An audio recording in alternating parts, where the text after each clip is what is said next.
ಸರ್ಕಾರಿ ನೌಕರ ಸಂಘ ಸರ್ವ ಜನಾಂಗದ ಶಾಂತಿಯ ತೋರಬೇಕು. ಯಾವ ಜಾತಿಗೂ ಸೀಮಿತ ಇಲ್ಲ ಸಂಘ. ಓಟ್ ಹಾಕುತ್ತ ಮಾತ್ರ ಎಲ್ಲ ಜಾತಿ ಆಗ್ಬೇಕು. ಮತ್ತೆ ಅವೇನು ತನ್ನ ಜಾತಿಯಲ್ಲಿ ಬೆಳೆಸ್ತಾ ಅಂತ ತಿಳ್ಕೊಬಿಡ್ರಿ. ಸ್ವಾರ್ಥ ಅಷ್ಟೇ. ತನ್ನ ಸ್ವಾರ್ಥತೆಗೆ ಅನುಗುಣವಾಗಿ ಯಾರನ್ನ ಯಾವ ಟೈಮ್ನಾಗ ತುಳಿಬೇಕು ಆ ಟೈಮ್ನಾಗ ತುಳಿತಾರೆ.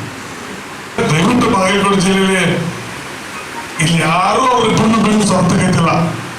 ಅವ್ರನ್ನ ಬದಲಾವಣೆ ಮಾಡಬೇಕು, ಇವ್ರನ್ನ ತರಬೇಕು, ಒಳ್ಳೆಯ ವ್ಯಕ್ತಿಯನ್ನ ಪ್ರಬುದ್ಧ ರಾಜ್ಯಾಧ್ಯಕ್ಷನಾಗಿ ಮಾಡಬೇಕು ಅನ್ನೋ ಒಂದು ದೃಷ್ಟಿಯಿಂದ ಇವತ್ತಿಲ್ಲಿ ಬಂದಿದ್ದೀವಿ. ದಯವಿಟ್ಟು ಜಮಖಂಡಿಯಲ್ಲಿ ಮನ್ಯಾಗ ಕುಂತವ್ರಿಗೂ ಒಂದು ಕಿವಿ ಮಾತ್ರ ಬಂದವ್ರಿಗೆ ಕೇಳತ್ತೀರಿ. ಇನ್ಯಾರು ಬಂದಿಲ್ಲ, ಇನ್ಯಾರು ಅವ್ರ ಜೊತೆ ಅಡ್ಡಾಡತಾರ, ಅವ್ರಿಗೂ ಒಂದು ಈ ಒಂದು ಪರಿಸ್ಥಿತಿ ಬಂದೇ ಬರ್ತದೆ ಅನ್ನೋ ಮಾತನ್ನ ಈ ಸಂದರ್ಭ ಹೇಳ್ತಾ ಮತ್ತೊಮ್ಮೆ ಮೊದಲೊಮ್ಮೆ ನಿಮ್ಮ ಕೈ ಮುಗಿದು ಕಾಲುಗಳು ಕೇಳ್ಕೊತೀನಿ. ಕೃಷ್ಣೇಗೌಡರಿಗೆ ಸುರೂತ್ರಿಗೆ ಮತವನ್ನು ಕೊಟ್ಟ ಸಂಘವನ್ನ ಉಳಿಸ್ರಿ. ಇತ್ತೀಚಿನ ದಿನಗಳಲ್ಲಿ ಚುನಾವಣೆ ಅನಿವಾರ್ಯ ಅನ್ನತಕ್ಕಂಥ ಪರಿಸ್ಥಿತಿಗೆ ನಾವು ನೀವೆಲ್ಲ ಬಂದಿದ್ದೇವೆ.